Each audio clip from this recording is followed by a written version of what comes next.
Do a video here, and it's entitled "Amp Balancing." I don't know. Some might call it something else.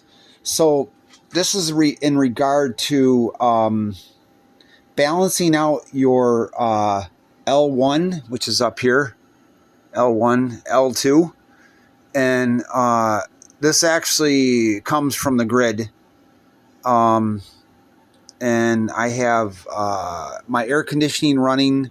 One breaker here is for air conditioning, and then here, this is my input from my SunGold Power 6,000 watt hybrid inverter. So like I said, this is the grid, and the grid's turned off right now. So anyway, the breakers, in regards to where they're placed in the fuse panel. So this is on this side of the panel. We'll call that leg 1, and then this side of the panel is leg 2. So the bus bar, what I'm talking about is this bus bar down here. You got, this will be leg 2, leg 1, leg 2, leg 1, leg 2, leg 1, so forth and so on. So it alternates back and forth, back and forth. So what I did is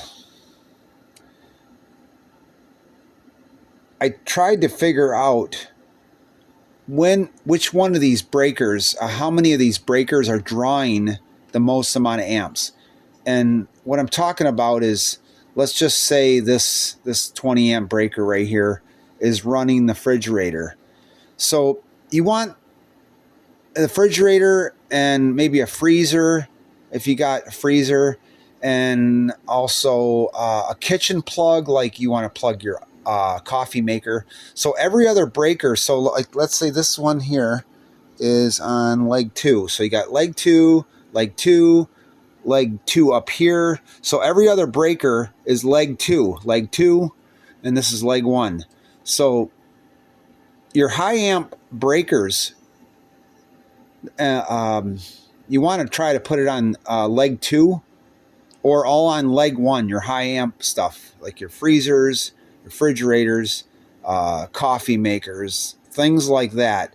And why I say that is because your air conditioning draws an immense amount of power, and it's going to draw amps from both legs, leg 1 and leg 2, but also your furnace is going to draw. It's 110 volt inside the furnace, and things like that. So you want that on the opposite side of the amp draw. So all I'm saying is try to balance out your amp sources. So like I said, if you're running say you run your refrigerator on this, and then you got your coffee makers, or your whatever they call it, microwaves. You got microwaves too. So you want to try to balance out each leg, and you can move these. Like let's say it's drawing too much on this leg. Let's call this leg 2. So you could move this breaker up to here, and so you're not drawing. Try to balance out your load. So if you go to here, and I kind of balanced out this machine, the SunGold Power. So we're going to go to my load. So you'll see load leg 1 is drawn like 75%, which is a pretty substantial amount. So, and then so if you go to leg 1, leg 2, it's only drawn 34 amps. So there might be something else I could do to take away from leg 1 and put it onto leg 2 by moving some of these breakers down one, or try to figure out which one of these breakers is drawing, other than the air conditioning. The air conditioning, you can't do anything about it because that's going to draw amps from both legs, so that's equal. But all I'm saying is that you don't want to put everything on like leg one, because you'll over amp or put this unit into an over percentage mode, and then it goes into a fault mode, and it causes the unit to shut down. So it's something that a lot of guys on the YouTuber guys are not talking about when you're doing a off grid. This is actually an off grid system. I got these three Expert Power 140 or 48 volt batteries, and so try to figure out. I know it's probably hard. I figured it out by putting a load on the unit without the air conditioning running, because what mine was doing, it was overloading it by like 120%. So one leg had like I think it was like 10% on leg I think it was leg 2. It's a boat going by, speedboat. Leg 2 was drawing like 110%, and leg 1 was only like 10%. So I needed to bring this number up by moving some of these loads off of leg 2, leg 1, and putting it on leg 2. Because this unit only does 3,000 watts per leg. So if you go over 3,000 watts per leg, even though it's a 6,000 watt unit, you'll basically put this into a fault mode, and it'll shut down. So anyway, yeah, it's hopefully this video helps. I kind of told you how approximately how to do it. It's trying to find out which leg is drawing more off of one.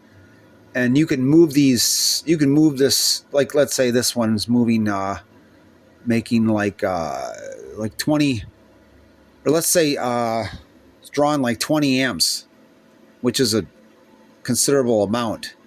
Let's say you got, coffee maker and your microwave running at the same time. So you want to move this breaker down to here and move this one up to here. To get it off of one side, so that way you're not drawing everything on one leg, because these are sensitive to that. They don't like over amperage on either leg. Try to draw from evenly on each leg.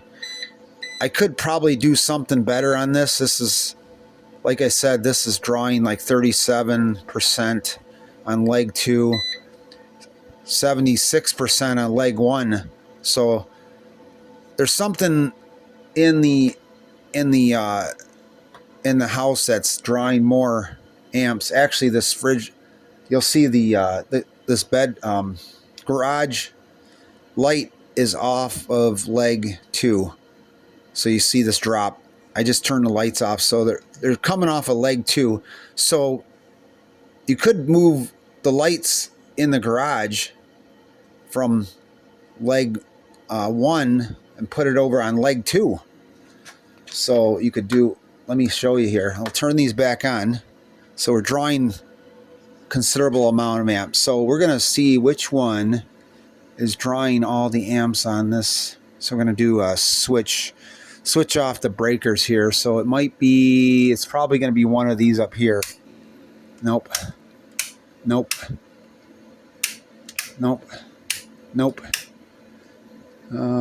This one? Nope. This one? Nope. Okay, so it's drawing off of this breaker right here, it's drawing more amps. So what I could do is I can move that from here to here and move this one from here to there to help with that. But I'm not going to do that because I got it balanced out pretty good. So anyway, yeah, that's a demonstration on what you would want to do. But in that, sometimes you can't help it because you're not going to have things on at times that's going to really matter that much. Mostly, you got to worry about your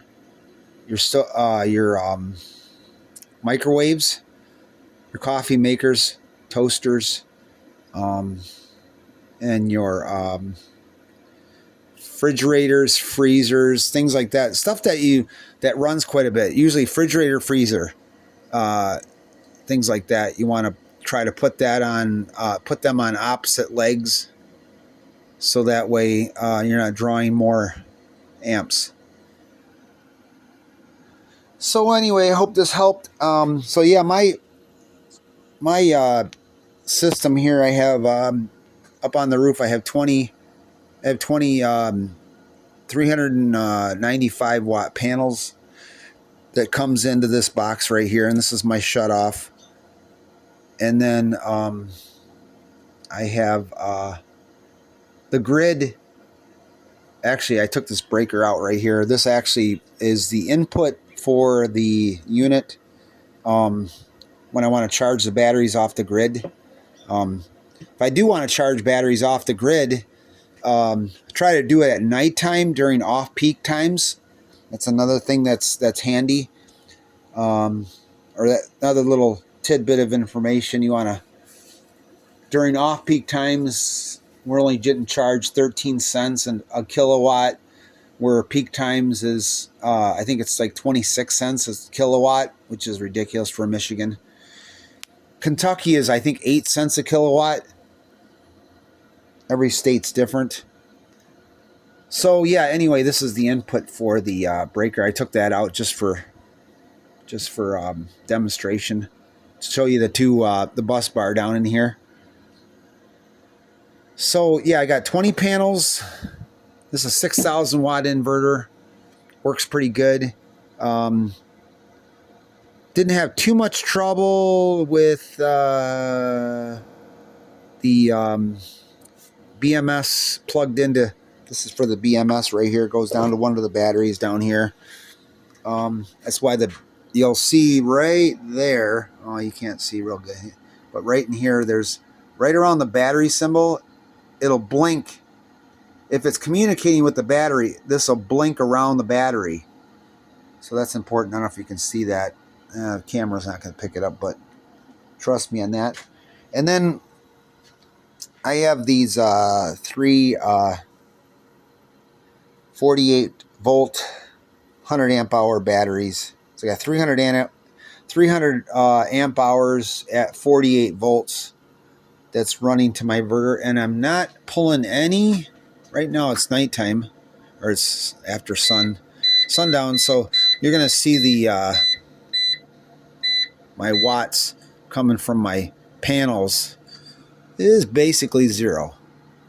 The volts are, for some reason, are still 119 volts, but 0 watts, pulling nothing off the panels, because it's, you can see it's nighttime out there now.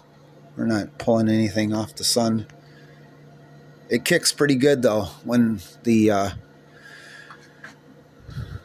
sun is shining.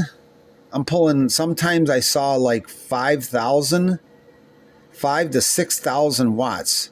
This right here, or it'll say 6 kilowatts, 6k watts, 6 point something or 4 point something k watts.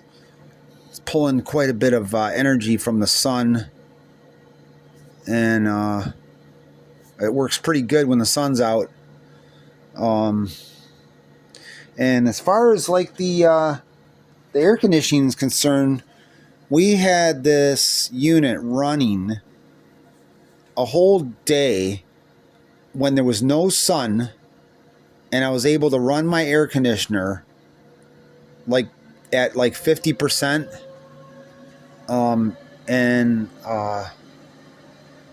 it did good, but after about 24 hours, these batteries here pretty much went down to 5%, and I killed the batteries.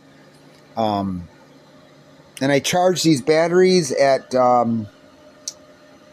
50 amps. That's what they tell me from the manufacturer, 50 amp max charging. And you can do that on this inverter right here. You'll see this charging voltage. Or wait, I'm sorry, I got to go into the menu. But anyway, it's charging at 50 amps. They charge up pretty fast. I haven't had it running more than a week now, and so I can't give you much information on the whole charging, but it's pretty fast. So anyway, well, hopefully this helps out everybody. Watch this video, and don't forget to like and subscribe. Okay, have a good night.